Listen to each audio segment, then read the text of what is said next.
तो इस वीडियो का पहला सवाल और चैनल पे जो जीएसटी का सेशन चल रहा है उसका क्वेश्चन नंबर 10। तो ये क्वेश्चन देखिए, पिछले वीडियो में जो क्वेश्चन नंबर 9 था, सॉल्यूशन बिल्कुल उसी की तरह है। मैं एक बार क्वेश्चन आपको दिखा देता हूँ। जो क्वेश्चन था ये वाला। तो इसका सॉल्यूशन नंबर क्वेश्चन नंबर 10 का और 9 का सॉल्यूशन सेम ही है। ठीक है। तो आप चाहे तो यहाँ से इस सॉल्यूशन को देख के कर सकते हैं। ठीक है। तो इसका सॉल्यूशन मैं आपको थोड़ा दिखा देता हूँ। इसका सॉल्यूशन ये है। थोड़ा लंबा है सॉल्यूशन, लेकिन अगर आप ये वाला सॉल्यूशन देख लेंगे तो आपको क्वेश्चन नंबर 10 का भी सॉल्यूशन आ जाएगा। बस डिफरेंट है कि यहाँ पर ये सेंट्रल गवर्नमेंट बताए 2 नंबर सवाल में, तो वहाँ पर स्टेट गवर्नमेंट है, और यहाँ पर स्टेट गवर्नमेंट है, तो वहाँ पर 3 नंबर में सेंट्रल गवर्नमेंट है। बस इतना ही। तो आप कोशिश करना खुद करने के लिए। तो अगर फिर भी ना हो तो मुझे कमेंट सेक्शन में बताना, मैं उसका भी वीडियो आपको बना दूंगा। तो चलिए चलते अगले क्वेश्चन पर। अगला क्वेश्चन जो है वो है, retailer buys a TV from a wholesaler for ₹40,000। He marks the price of the TV 15% above the cost price, ठीक है, and sells it to a consumer at 5% discount on the mark price. If the sales are interested and the rate of GST is 12%, find number 1 the mark price of the TV. Number 2 क्या है? The amount which the consumer page for the TV. And number 3 है the amount of tax under GST paid by the retailer to the central government. And number 4 क्या है? The amount of tax under GST received by the state government. तो सवाल है कि एक retailer ने एक टीवी खरीदा एक होलसेलर से 40,000 से। ठीक है, 40,000 में एक टीवी खरीदा एक रिटेलर ने होलसेलर से। और उसने क्या किया, उस टीवी का मार्क प्राइस कितना किया, जितने में खरीदा था उससे 15% ज़्यादा करके उसने मार्क प्राइस रखा टीवी का। यहाँ पर देखिए लिखा है ही marks the price of the TV 15% above his cost price. जितने में खरीदा उससे भी 15% ज़्यादा रखा टीवी का mark price. And sells it to a consumer at 5% discount. ठीक है। और उसने जो बढ़ा के प्राइस रखा है मार्क प्राइस, उसके ऊपर क्या किया, 5% डिस्काउंट दिया कंज्यूमर को। 5% डिस्काउंट देके बेचा। तो और ये सेल जो है इंट्रास्टेट सेल है और जीएसटी परसेंटेज 12% है। तो पहला सवाल है कि the mark price of the TV. तो टीवी का मार्क प्राइस कितना हुआ? तो उसने खरीदा 40,000 में, उसने क्या किया, 15% ज़्यादा करके उसका मार्क प्राइस रखा। तो कितना होगा मार्क प्राइस? तो चलिए पहला सवाल का आंसर करते हैं। तो cost price CP of the TV of the retailer, उसने कितने में खरीदा, रिटेलर खरीदा कितने में, 40,000 में। और उसने क्या किया, इस 40,000 के ऊपर 15% और ज़्यादा लगाया प्राइस, और उसके बाद उसने वो मार्क प्राइस रखा। तो 15% ऑफ ₹40,000 40,000 कितना आएगा, ₹40,000 इंटू 15/100। ये 2 जीरो अगर काट दे तो ये आएगा 0,060। तो 40,000 का 15% कितना आता है, 6,000। तो वो क्या करेगा, टीवी का मार्क प्राइस कितना रखेगा, then mark price of the TV कितना होगा, उसने खरीदा 40,000 में रिटेलर ने, और कितना बढ़ा के किया, 6,000 बढ़ा के मार्क प्राइस किया। तो हो गया कितना, 46,000। तो टीवी का मार्क प्राइस कितना होगा फाइनली, 46,000। तो ये आ गया पहला सवाल का आंसर। अब दूसरा सवाल क्या है कि the amount which the consumer page for the TV. तो कंज्यूमर ने टीवी के लिए कितना पे किया। देखिए यहाँ पर ये इंट्रास्टेट सेल है। तो इंट्रास्टेट सेल में क्या होता है, जीएसटी, 2 तरह के जीएसटी होता है, सी जीएसटी और एक एस जीएसटी। और टोटल यहाँ पर जीएसटी परसेंटेज 12% है। 12%, हाँ 12% है। तो क्या होगा, आधा परसेंट मतलब 6% जाएगा सीजीएसटी में, और बाकी 6% जाएगा एसजीएसटी में। तो यहाँ पर पहला सवाल है कि दूसरा सवाल है the amount which the consumer page for the TV. तो कंज्यूमर ने टीवी के लिए कितना पे किया, कंज्यूमर तो इतने में खरीदेगा, है ना। नहीं, इतने में नहीं खरीदेगा, क्योंकि यहाँ पर बताया है कि sells it to a consumer at 5% discount. मतलब उसने इस रिटेलर ने 46,000 मार्क प्राइस रखा और इसके ऊपर 5% डिस्काउंट देके उसके बाद कस्टमर को बेचा। तो 5% डिस्काउंट ऑफ ₹46,000 आएगा 46,000 इंटू 5%, मतलब 5/100, काट देते हैं 2 जीरो ऊपर नीचे, और ये आएगा कितना, 0, 5 6 30, 4 5 जा 20, 23, 2,300 का डिस्काउंट देगा कंज्यूमर को। तो बेचेगा कितने में? तो selling price of the TV off the retailer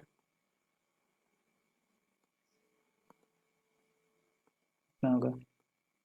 mark price था 46,000 और डिस्काउंट दिया 2,300 का, तो ये आ गया 43,700। तो कस्टमर क्या करेगा, इतने में उस टीवी को खरीदेगा। अब सवाल है कि the amount which the consumer page for the TV. तो कंज्यूमर खरीद रहा है इतने में, लेकिन ये आंसर नहीं है। लेकिन यहाँ पर बताया गया है कि the amount which the consumer page for the TV, मतलब यहाँ पर देखिए एक्सक्लूसिव टैक्स नहीं लिखा है। तो अगर ऐसे सवाल में एक्सक्लूसिव टैक्स नहीं लिखा होगा तो आपको क्या करना पड़ेगा, तो इसके साथ टैक्स भी जोड़ना पड़ेगा। टैक्स जोड़ के जितना फाइनली कस्टमर पे करेगा वही होगा इसका आंसर। तो कंज्यूमर टैक्स कितना पे करेगा, 18% या फिर 12% या 18% जीएसटी, 12%। तो अगर 12% जीएसटी है तो कंज्यूमर टोटली कितना पे करेगा? पहले लिखते हैं tax paid by the tax paid by the total. ठीक है, लिखते हैं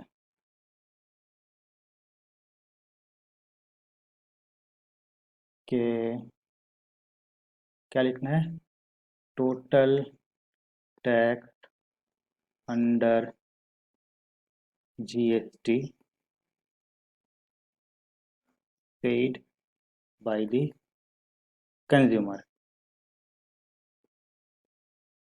कितना टैक्स पे करेगा वो खरीद रहा है 43,700 के ऊपर, और टैक्स भी इसी के ऊपर पे करेगा, और टैक्स परसेंटेज है 12%। तो काट देते हैं, 7 12 84, और 3 12 36, और 8 आ गया कितना, 44, और 4 12 48, 48 और 4 आ गया 52। तो कंज्यूमर क्या करेगा, 5,244 का वो टैक्स पे करेगा टोटल। तो कंज्यूमर ने टोटली कितना पे करेगा? तो total amount paid by the consumer, total amount paid by the consumer कितना आएगा? इसने खरीदा था 43,700 और टैक्स पे किया इतना, तो कितना आना चाहिए, जोड़ के देखते हैं। 43,700 और 5244, 44,984, तो आ गया 48,944। तो कस्टमर टोटली इतना पे करेगा उस आइटम के लिए। ठीक है, 48,944। तो ये आ गया दूसरा सवाल का आंसर। अब तीसरा सवाल क्या है कि the amount of tax under GST paid by the retailer to the central government. Retailer central government को डायरेक्टली कितना पे करेगा? तो रिटेलर सेंट्रल गवर्नमेंट को डायरेक्टली कितना पे करेगा, इसके लिए क्या करना पड़ेगा, रिटेलर का आउटपुट सीजीएसटी निकालना पड़ेगा, आउट इनपुट सीजीएसटी निकालना पड़ेगा, और उन दोनों को आउटपुट से इनपुट अगर घटा देंगे तो आ जाएगा आंसर। तो लिखते हैं यहाँ पर 3 नंबर के, देखिए यहाँ पर पहले इनपुट, अगर इनपुट टैक्स रिटेलर का निकालेंगे तो इनपुट टैक्स रिटेलर का क्या होगा, रिटेलर खरीदने के टाइम पे जो टैक्स पे करेगा होलसेलर को, ठीक है, वही तो होगा रिटेलर का इनपुट टैक्स, इनपुट सीजीएसटी। तो इनपुट सीजीएसटी कितना रिटेलर ने खरीदा कितने में? रिटेलर ने खरीदा यहाँ पर 40,000 में खरीदा रिटेलर ने, तो इसी के ऊपर टैक्स पे करेगा। तो यहाँ पर हम लोग लिख सकते हैं कि इनपुट CGST। CGST क्यों लिख रहा है? क्योंकि यहाँ पर देखिए क्वेश्चन नंबर 3 में बताया कि रिटेलर ने सेंट्रल गवर्नमेंट को कितना टैक्स पे किया, तो इसीलिए CGST निकाल रहा है। तो input CGST paid by the retailer कितना? उसने खरीदा 40,000 में। और देखिए यहाँ पर क्योंकि इंटरेस्ट रेट सेल है और टोटल टैक्स 12% है, तो 6% जाएगा CGST में और बाकी 6% जाएगा SGST में। तो हम लोग क्योंकि यहाँ पर CGST निकाल रहे हैं, तो 12% नहीं होगा, 6% होगा। ठीक है, टोटल 12 का आधा होगा। तो काट दे तो कितना आता है? ये आना चाहिए 0, 0, 4, 6 24। तो क्या हो गया? रिटेलर का इनपुट CGST हो गया 2,400। अब क्या करेंगे? रिटेलर का आउटपुट CGST निकालेंगे। तो रिटेलर का आउटपुट CGST मतलब रिटेलर जो CGST टैक्स कलेक्ट कर रहा है कंज्यूमर से, वो तो वो अगर कंज्यूमर को बेचेगा तभी तो कस्टमर से मतलब कंज्यूमर से वो टैक्स कलेक्ट करेगा। तो वो बेच रहा है कितने में कंज्यूमर को? वो कंज्यूमर को बेच रहा है इतने में। देखिए यहाँ पर आ रहा था कि SP of the TV off the retailer, बेचे बेचा कितने में? इतने में। तो कस्टमर इतने में खरीदेगा, तो कस्टमर इतने में खरीदेगा तो इसी के ऊपर टैक्स पे करेगा। तो इसी के ऊपर CGST कितना निकलेगा? आउटपुट CGST रिटेलर का। तो output CGST collected by the retailer। Output tax CGST retailer bye the retailer, तो कलेक्टेड बाय द रिटेलर। तो उसने बेचा 43,700 में और उसका 6% आ गया CGST। 2 0 ऊपर नीचे काट दे तो आ जाएगा 6 7 42, 3 6 18, 22 और 6 4 24 तो ये आ गया output CGST of the retailer. तो तीसरा जो सवाल है, the amount of tax under GST paid by the retailer to the central government, तो इसका आंसर क्या आएगा? आउटपुट माइनस इनपुट कर दे तो आंसर आ जाएगा। तो लिख सकते हैं कि the amount of tax under GST paid by the retailer to the central government कितना पे करा? क्या बताया था? Output tax minus output CGST of the retailer minus input CGST of the retailer. तो आउटपुट कितना है? 2622, ये आउटपुट, और माइनस इनपुट कितना है? 2400। तो ये आएगा 222, मतलब 222 रुपीज़ रिटेलर क्या करेगा? सेंट्रल गवर्नमेंट को डायरेक्टली पे करेगा एज टैक्स। तो ये आ गया तीसरा सवाल का आंसर। अब चौथा सवाल क्या है? The amount of tax received by the state government. तो स्टेट गवर्नमेंट को कितना टैक्स मिला है टोटली?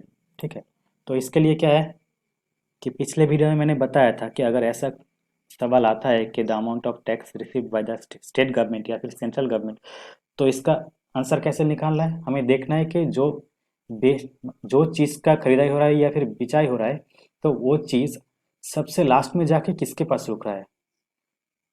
मान लीजिए कंज्यूमर के पास जाके रुक रहा है, तो कंज्यूमर तो लास्ट में इसको खरीदेगा, तो खरीदने के टाइम पे कंज्यूमर जो टोटली टैक्स पे करेगा, ठीक है, तो वही होगा इसका आंसर। तो देखते हैं कितना आता है।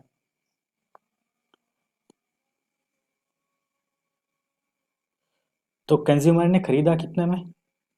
कंज्यूमर ने उस टीवी को खरीदा 43,700 में। अब यहाँ पर क्वेश्चन है कि the amount of tax under GST received by the state government, state government को कितना टैक्स मिला है? तो इंट्रा स्टेट में क्या होगा? CGST और SGST दो होगा।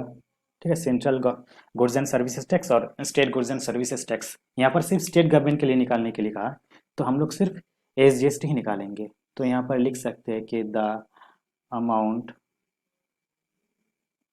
Of tax under GST received by the state government कितना होगा? मैंने कहा था कि कस्टमर लास्ट में जाके जिसके पास रुकते हैं वो जितने में खरीदता है उसके ऊपर जो टैक्स आता है टोटल वही होगा आंसर। तो कस्टमर के पास जाके लास्ट में रुकता है तो कस्टमर खरीदता है 43,700 में, और उसके ऊपर स्टेट का जो GST होता है टैक्स वो कितना देता है? 6% का, टोटल 12% है। ठीक है, उसका SGST कितना आएगा? 6%। तो ये आएगा आंसर। तो काट के देखते हैं कितना आता है। ये शायद आना चाहिए 2622, है ना, क्योंकि यहाँ पर भी किए थे सेम सोल्यूशन, तो यही आया था। तो ये आ गया क्या चौथा सवाल का आंसर, कि स्टेट गवर्नमेंट को टोटली इतना टैक्स मिलेगा। तो आशा करता हूँ कि इस सवाल का जो कंप्लीट सोल्यूशन आपको समझ आया होगा। फिर भी अगर कोई प्रॉब्लम होता है तो कमेंट सेक्शन में बताना, मैं पूरी तरह से हेल्प करने की कोशिश करूँगा। तो चलिए चलते हैं नेक्स्ट क्वेश्चन पर। और नेक्स्ट क्वेश्चन क्या है कि a shopkeeper buys an article from a manufacturer for rupees 12,000 and marks it up price by 25%। मतलब उसने 12,000 में एक चीज़ खरीदा मैन्युफैक्चरर से और उसका प्राइस 25% बढ़ा दिया। The shopkeeper gives a discount of 10% on the mark price and he gives a further off-season discount of 5% on the balance to a consumer of TV if the sales are intrastate and the rate of GST is 12%। Find number one क्या है? The price inclusive of tax under GST who is the consumer pays for the TV। Number two क्या है? The amount of tax under GST paid by the shopkeeper to the state government. And number three है the amount of tax under GST received by the central government. तो क्या है, एक shopkeeper ने क्या क्या एक क्या खरीदा? बाइज एन आर्टिकल खरीदा एक मैन्युफैक्चरर से, वो भी 12,000 में। ठीक है, और शॉपकीपर ने क्या किया? 12,000 में खरीद के उसका दाम बढ़ा दिया। कितना बढ़ा दिया?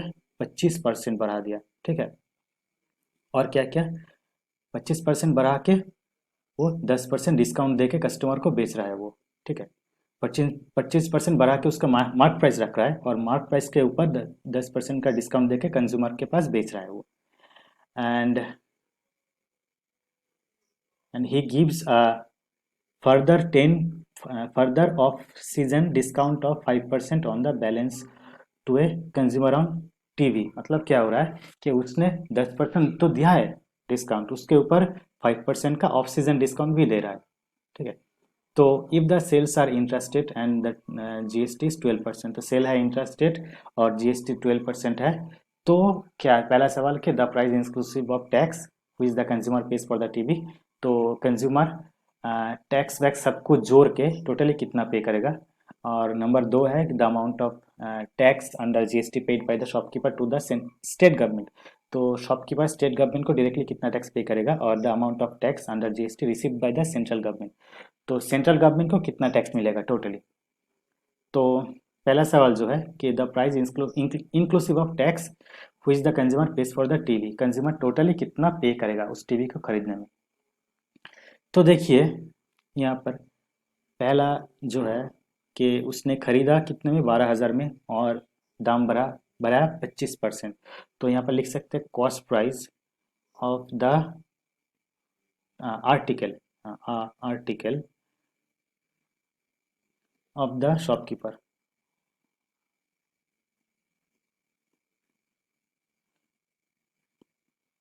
कितने में खरीदा? 12,000 में खरीदा उसने, और उसने क्या किया? 12,000 में खरीद के 25% बढ़ा के उसका मार्क प्राइस रखा। तो 25% ऑफ रुपीज 12,000 कितना आ जाएगा?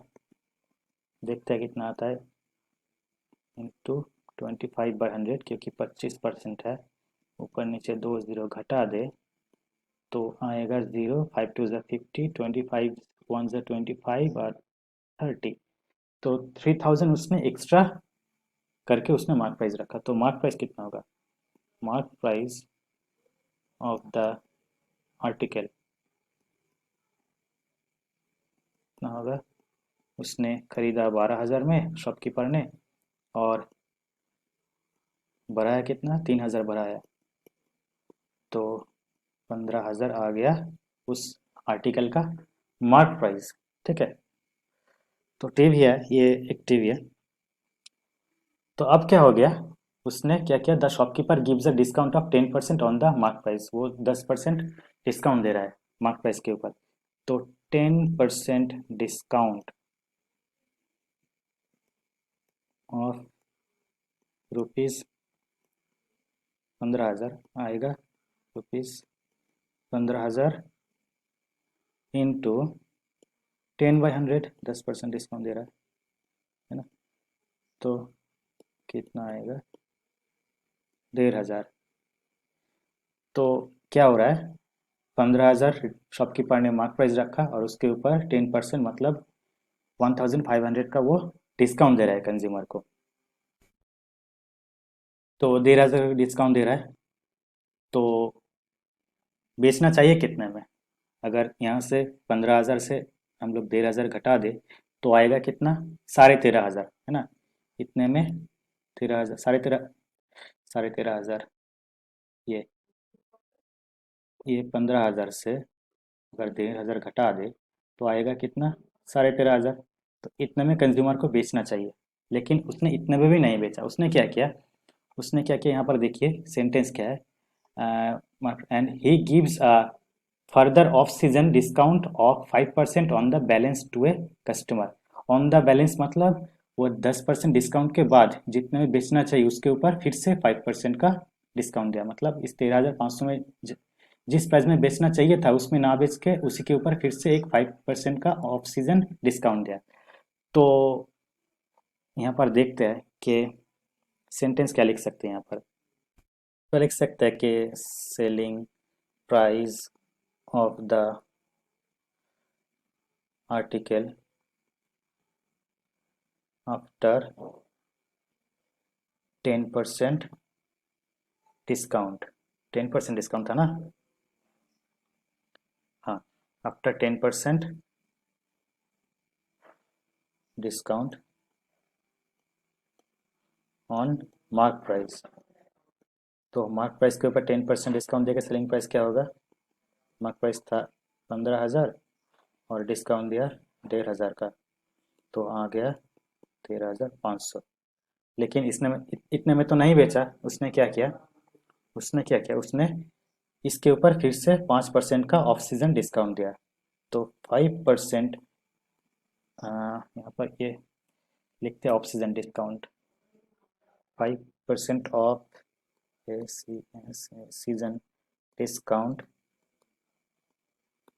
ऑफ रुपीज़ इतना 13,500 आएगा, 13,500 into 5/100,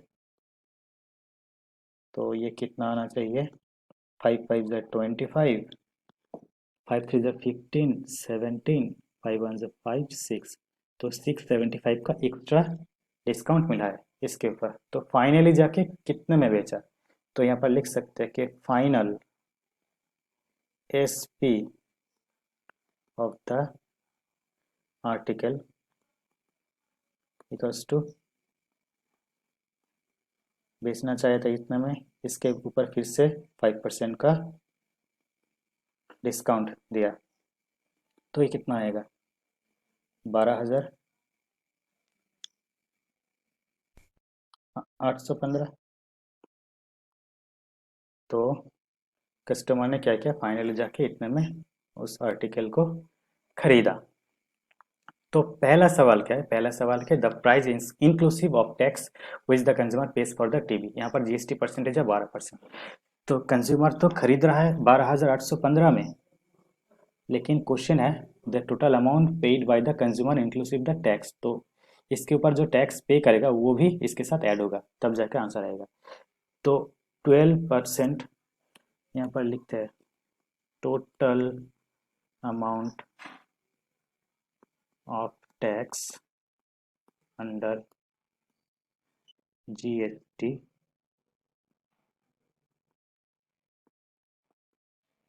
paid by the consumer.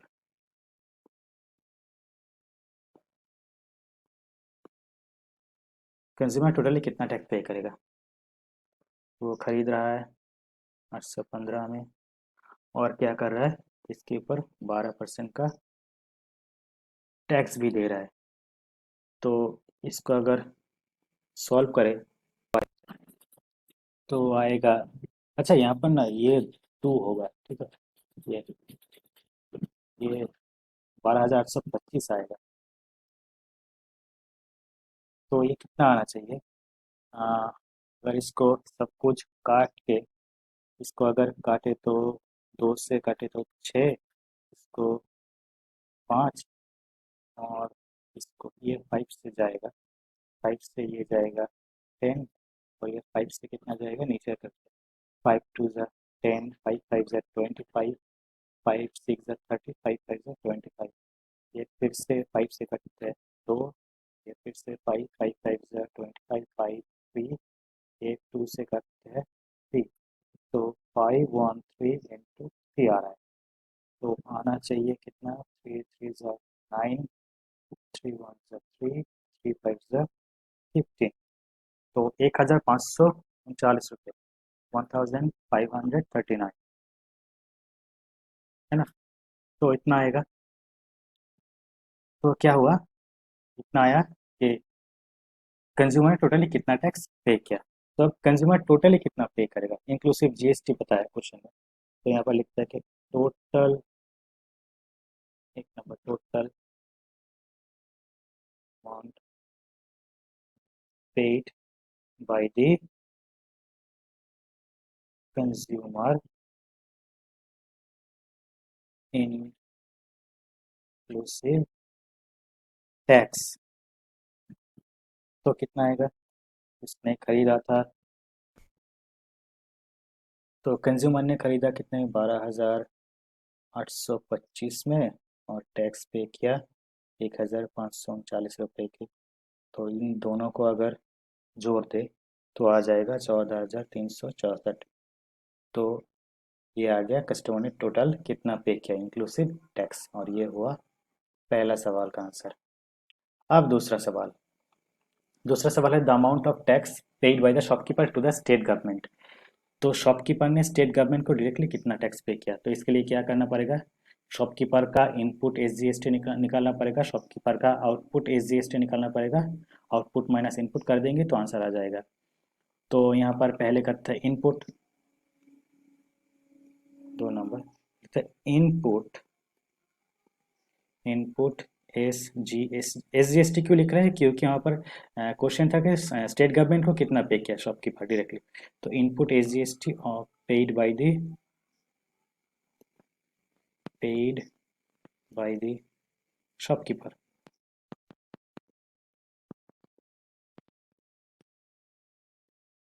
तो इनपुट एसजीएसटी मतलब शॉपकीपर जितने में खरीदेगा उसी के ऊपर टैक्स देगा, और जो टैक्स देगा शॉपकीपर वही होगा कस्टमर का, शॉपकीपर का इनपुट एसजीएसटी। तो खरीदा कितने में उसने, 12,000 में, तो वो अगर 12,000 में खरीदेगा, इसी के ऊपर पे करेगा टैक्स, और टोटल टैक्स परसेंट कितना था, 12%, उसका 6% होगा एसजीएसटी, है ना? तो इसको काट दे, ये 0, 6 2 ज़ा 12, 6 1 ज़ा 7, ये आ गया क्या, शॉपकीपर का इनपुट एसजीएसटी। अब आउटपुट एसजीएसटी, तो लिखते हैं output SGST collected by the shopkeeper. तो शॉपकीपर एसजीएसटी कितना कलेक्ट करेगा कंज्यूमर से, जब शॉपकीपर बेचेगा कंज्यूमर को तभी तो टैक्स कलेक्ट करेगा कस्टमर से, है ना? तो कस्टमर को जितने में बेचा उसी के ऊपर कंज्यूमर से टैक्स पे करेगा। तो कंज्यूमर को बेचा कितने में, ये कंज्यूमर को बेचा था इस 12,825 में बेचा था, है ना? ये यहाँ पर लिखा था कि 12,800 क्या था, सेलिंग प्राइस था। तो कंज्यूमर जब इतने में खरीदेगा तो इसी के ऊपर टैक्स पे करेगा। तो लिख सकते हैं कि 12,825, और क्योंकि एस जी एस टी है तो सिर्फ 6% होगा। तो इन दोनों को अगर ऊपर नीचे काट दे तो फाइनल क्या आएगा, तो आएगा 769.50। ये आप खुद ही कर लेना डिवाइड, ये तो आप खुद कर ही सकते हैं, क्या इतना तो आशा कर सकते हो कि आप ये कर सकते हैं खुद। तो ये आ गया आउटपुट टैक्स। ठीक है, इतना आएगा क्या? इतना कम तो नहीं आना चाहिए। एक मिनट रुकिए ज़रा। नहीं नहीं, इतना ही आएगा। ठीक, ठीक है। तो क्वेश्चन टू क्या था कि the amount of tax that the shopkeeper paid to the state government, तो कितना पे करेगा? यहाँ पर लिखता है कि the amount of tax under GST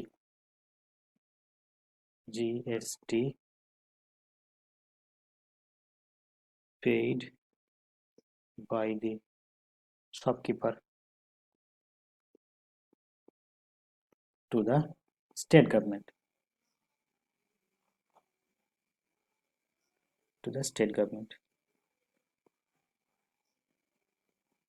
तो कितना होगा? फॉर्मूला क्या था? Input tax minus output tax. तो output tax minus input tax, तो आउटपुट टैक्स कितना है? 769.50 माइनस 720, है ना? कितना आउटपुट टैक्स? ये आउटपुट टैक्स और ये इनपुट एसजीएसटी, तो घटा दे तो कितना आना चाहिए?